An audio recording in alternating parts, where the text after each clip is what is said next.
Bismillahirrahmanirrahim.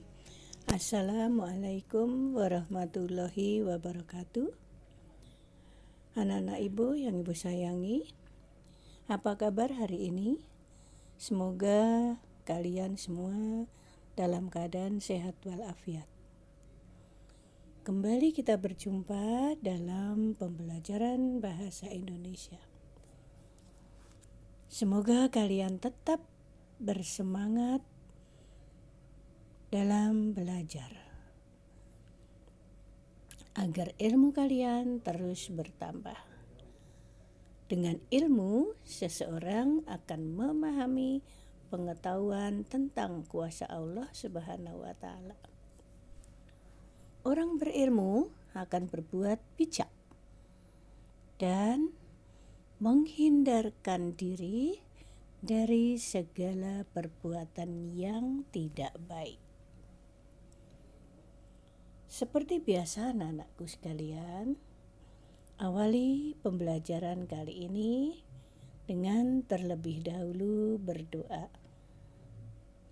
Berdoa mulai.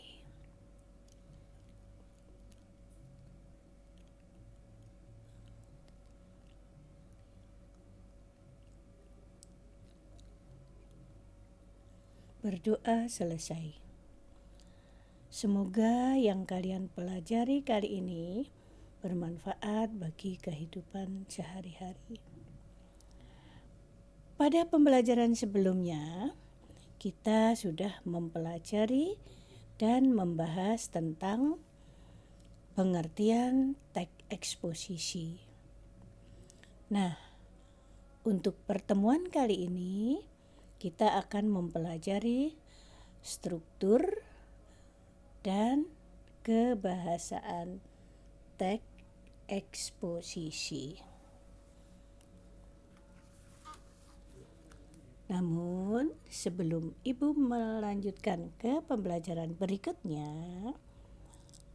ke pembahasan materinya, baiklah, ibu akan bacakan tujuan pembelajaran kali ini.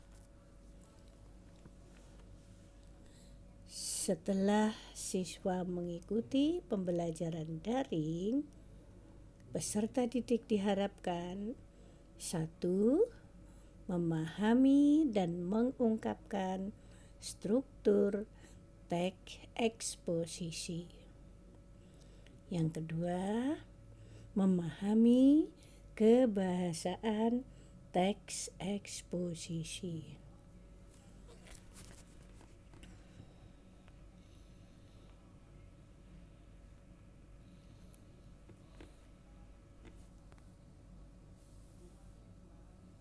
Struktur teks eksposisi.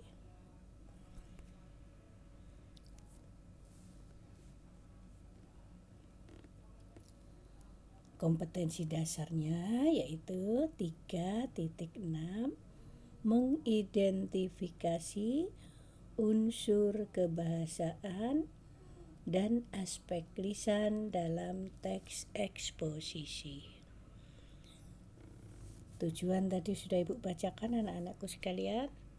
Memahami dan mengungkapkan struktur teks eksposisi.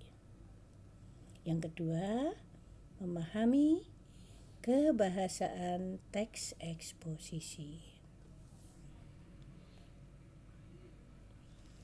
Nah, kita membahas yang pertama yaitu struktur teks eksposisi. Bahwa dalam pembelajaran teks eksposisi ini kita akan mempelajari strukturnya. Apa sih struktur teks eksposisi? Teks eksposisi atau teks yang membahas suatu masalah dengan mengungkapkan fakta-fakta dan argumentasi yang dapat dipertanggungjawabkan.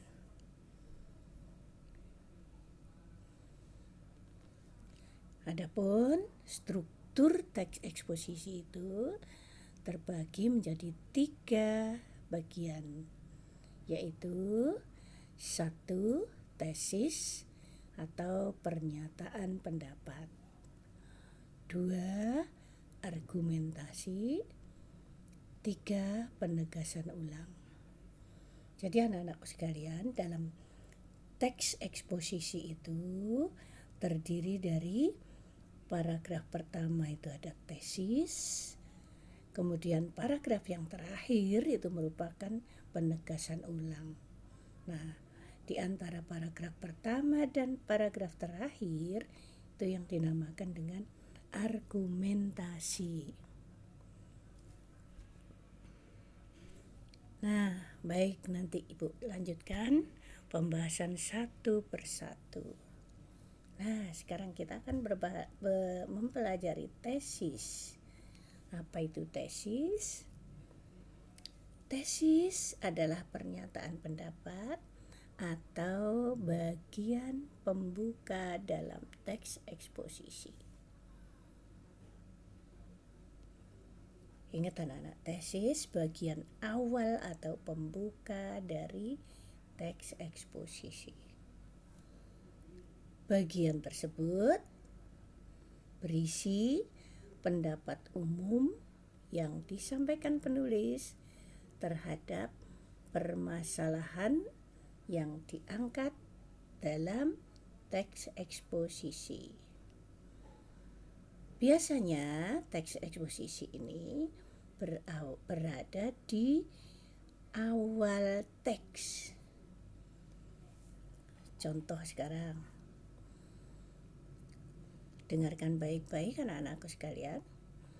Bumi saat ini sedang menghadapi berbagai masalah lingkungan. Masalah lingkungan yang serius.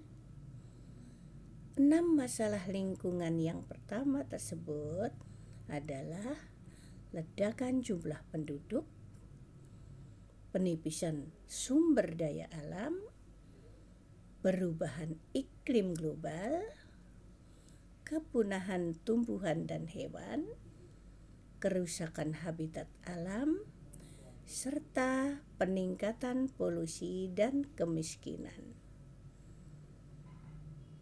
Dari hal itu dapat dibayangkan betapa besar kerusakan alam yang terjadi karena jumlah populasi yang besar, konsumsi sumber daya alam, dan polusi yang meningkat. Sedangkan teknologi saat ini belum dapat menyelesaikan permasalahan tersebut. Itu tadi adalah bagian tesis. Tesis berada di awal teks. Selanjutnya adalah argumentasi. Argumen mengungkapkan pendapat. Argumentasi berisi unsur penjelas untuk mendukung tesis yang disampaikan. Argumentasi dapat berupa alasan logis, data hasil temuan, fakta-fakta, bahkan pernyataan para ahli. Argumen yang baik harus mampu mendukung pendapat yang disampaikan penulis atau pembaca. Nah, biasanya anak-anak sekalian, argumen ini ada di paragraf yang kedua. Contoh, para ahli menyampaikan bahwa masalah tersebut disebabkan oleh praktek pembangunan yang tidak memperhatikan kelestarian alam, atau disebut juga pembangunan yang tidak berkelanjutan. Seharusnya konsep pembangunan adalah memenuhi kebutuhan manusia saat ini dengan mempertimbangkan kebutuhan generasi mendatang dalam memenuhi kebutuhannya. Pada tahun 2005 sampai 2006 tercatat terjadi 330 bencana banjir, 69 bencana tanah longsor, 7 bencana letusan gunung berapi, 241 gempa bumi, dan 13 bencana tsunami. Bencana longsor dan banjir itu disebabkan oleh kerusakan hutan dan pembangunan yang mengabaikan kondisi alam. Demikian tadi anak-anakku isi dari argumen, mengungkapkan pendapat. Ya, mengungkapkan pendapat yang logis, yaitu praktek pembangunan yang tidak memperhatikan kelestarian alam, atau yang disebut dengan pembangunan tidak berkelanjutan. Kemudian yang kedua, data temuannya, yaitu tahun 2005 hingga 2006 tercatat 330 bencana yang sudah Ibu bacakan tadi. Demikian tadi adalah argumentasi. Argumentasi berisi pendapat yang logis, data hasil temuan, fakta-fakta. Ada di dalam argumentasi di paragraf yang kedua. Selanjutnya, yang ketiga adalah penegasan ulang. Penegasan ulang ini biasanya berada di akhir paragraf. Kalau tesis tadi ada di awal paragraf, awal teks. Kalau penegasan ulang berada di akhir teks. Penegasan ulang bagian yang bertujuan menegaskan pendapat awal serta menambahkan rekomendasi atau saran terhadap permasalahan yang diangkat. Contoh lanjutan dari teks eksposisi, penegasan ulang dari rekomendasi. Masalah lingkungan di atas merupakan masalah serius yang harus segera diatasi.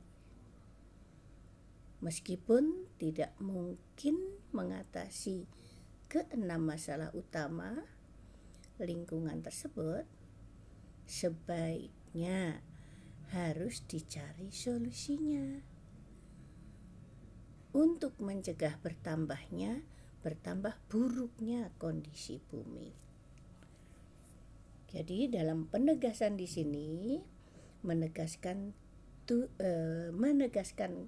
pendapat awal, menambahkan rekomendasi atau saran. Penegasannya di situ setidaknya harus dicari solusi. Kemudian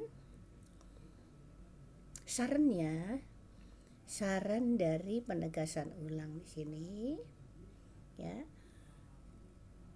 setidaknya harus dicari solusinya. Penegasan ulangnya di sini kalimatnya, meskipun tidak mungkin mengatasi keenam masalah utama lingkungan tersebut, itu merupakan penegasan ulang.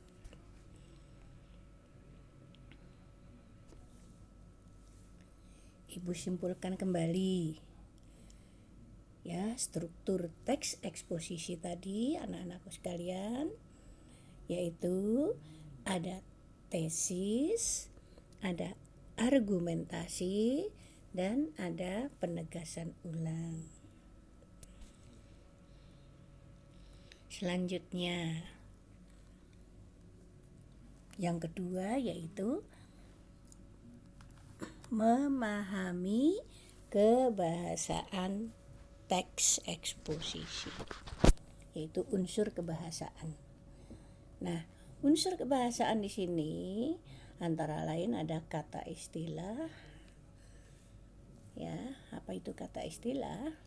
Nanti kalian bisa mencarinya, kata istilah ini. Nanti ada tugas, kamu akan mencari kata istilah. Kamu bisa mencari melalui Play Store atau Google. Ya.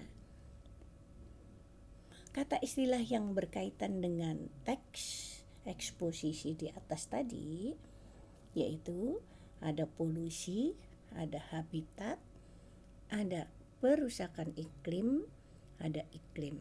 Di sana ada semuanya, ya. Maknanya bisa nanti kalian cari di Play Store atau kalian bisa mencari di Google. Ini adalah istilah dan maknanya, termasuk dalam unsur kebahasaan teks eksposisi. Selanjutnya, selain adjektiva. Apa itu adjektiva? Adjektiva atau disebut juga dengan kata sifat. Adjektiva atau kata sifat, kata khusus menerangkan kata benda. Contoh, ia cantik sekali. Kata cantik adalah kata sifat, sebab menerangkan kata benda ia. Tetapi kata sekali adalah kata keterangan karena menerangkan kata sifat cantik. Adjektiva yang lain bisa juga serius, besar, punah, langka, dan utama. Maknanya bisa kalian membacanya. Selanjutnya anak-anak, masih adjektiva, ya. Adjektiva atau yang disebut dengan kata sifat dapat diberi kata keterangan seperti agak, sangat, atau sekali. Contohnya, cantik, sangat cantik. Pintar, sangat pintar. Cerdas, sangat cerdas. Agak cerdas. Cerdas sekali. Yang kedua, dapat membentuk konstruksi se ditambah kata sifat diulang ditambahnya. Contoh, secantik-cantiknya, sepintar-pintarnya, sejauh-jauhnya.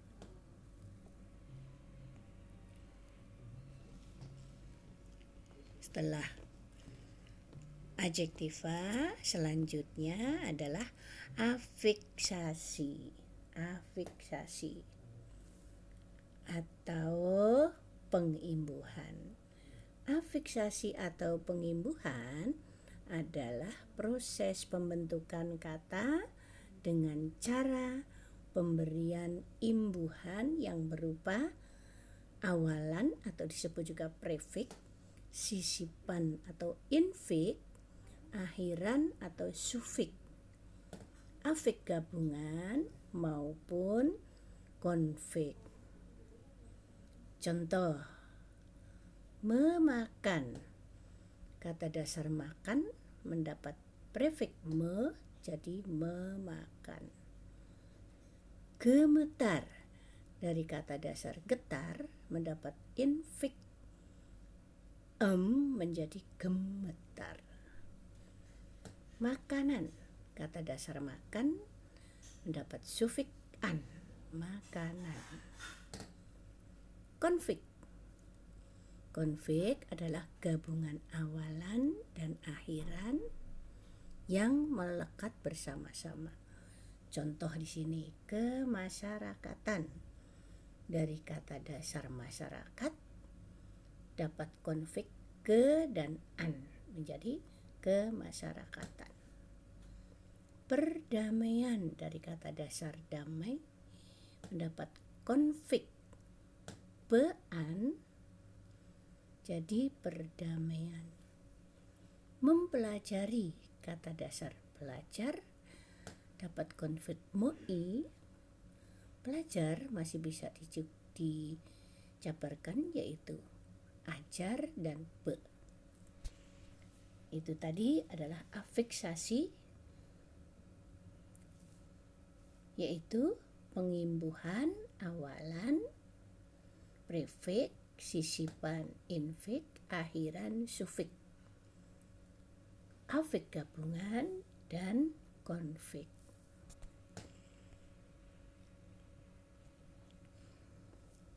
Afik gabungan masih pengimbuhan ya anak-anakku sekalian. Afik gabungan adalah gabungan antara awalan dan akhiran yang melekatnya pada kata bentukan dan secara bersama-sama.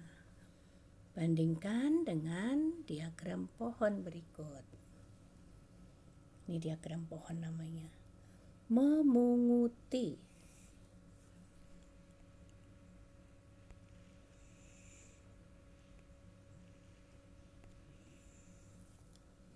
Memunguti dari kata dasar memungut ya, mendapat awalan me dan kata dasarnya pungut ya, memunguti, me dan pungut. Berikutnya membacakan dari kata dasar membaca dan akhiran kan ya, kemudian me dan baca, jadi membacakan. Itu dinamakan afik gabungan, yaitu gabungan awalan dan akhiran yang melekat pada kata bentukan. Kata bentukannya tadi membaca, mendapatkan imbuhan konfik gabungan me dan kan ya, menjadi membacakan. Selanjutnya, kalau tadi adjektiva, sekarang verba. Verba atau kata kerja. Ciri-ciri verba bisa disangkal dengan kata tidak. Contoh, tidur, tidak tidur. Membaca, tidak membaca. Ciri-ciri kata kerja ya Nana. Berjalan, tidak berjalan. Kemudian yang B, bisa membentuk konstruksi kata kerja ditambah dengan sifat. Contoh, tidur dengan nyenyak, sifat nyenyak ya. Membaca dengan teliti. Berjalan dengan cepat. Itu tadi bisa membentuk konstruksi kata kerja ditambah kata sifat. Contohnya tidur dengan nyenyak, kata sifatnya. membaca kata kerja ditambah dengan teliti, kata sifat. Membaca dengan teliti. Kata berjalan kata kerja ditambah kata sifat. Berjalan dengan cepat.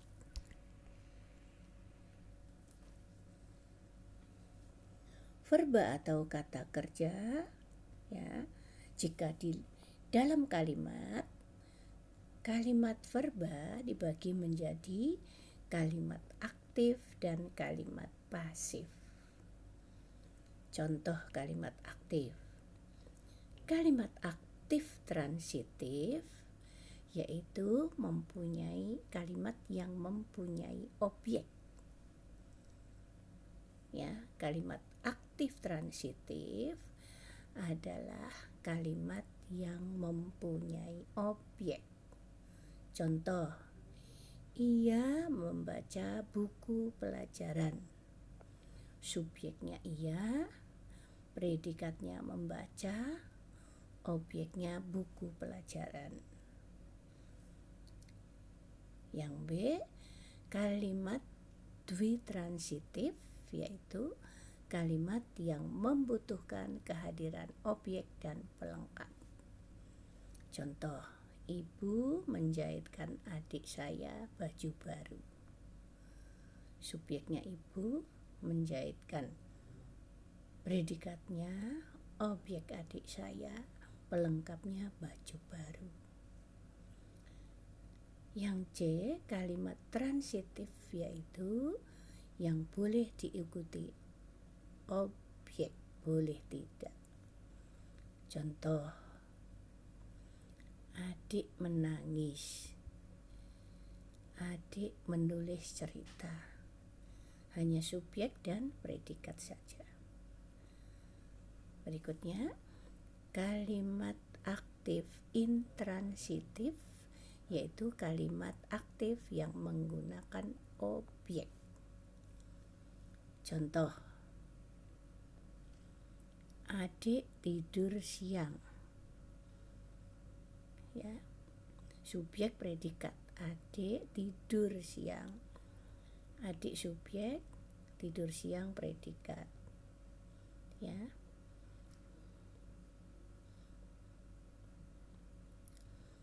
Kemudian pelengkap. Polisi bersenjatakan pistol. Ya, polisi subjek bersenjata pistol predikat. Ayah berdagang atau ayah berdagang buah-buahan. Ayah subjek berdagang predikat.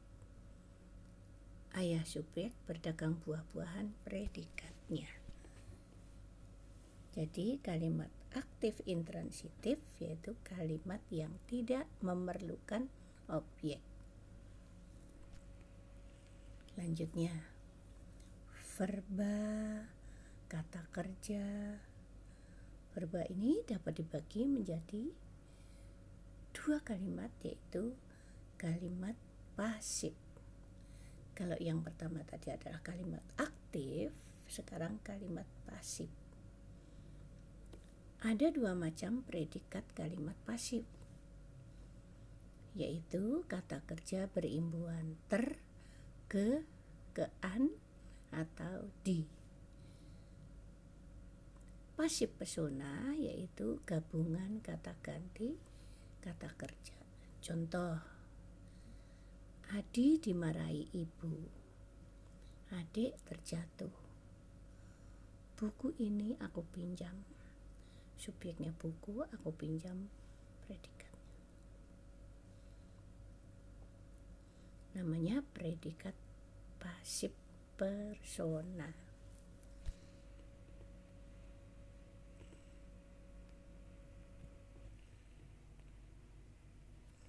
Selanjutnya adalah nomina atau kata benda. Ciri-ciri kata benda bisa disangkal dengan kata bukan. Kata benda meja, bukan meja. Pengadilan, bukan pengadilan. Kemerdekaan, bukan kemerdekaan. Bisa membentuk konstruksi kata benda ditambah yang, ditambah kata sifat. Contoh, meja yang kuat, pengadilan yang jujur, kemerdekaan yang benar.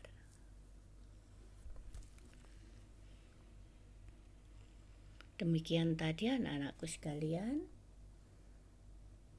pelajaran kali ini yaitu struktur teks eksposisi.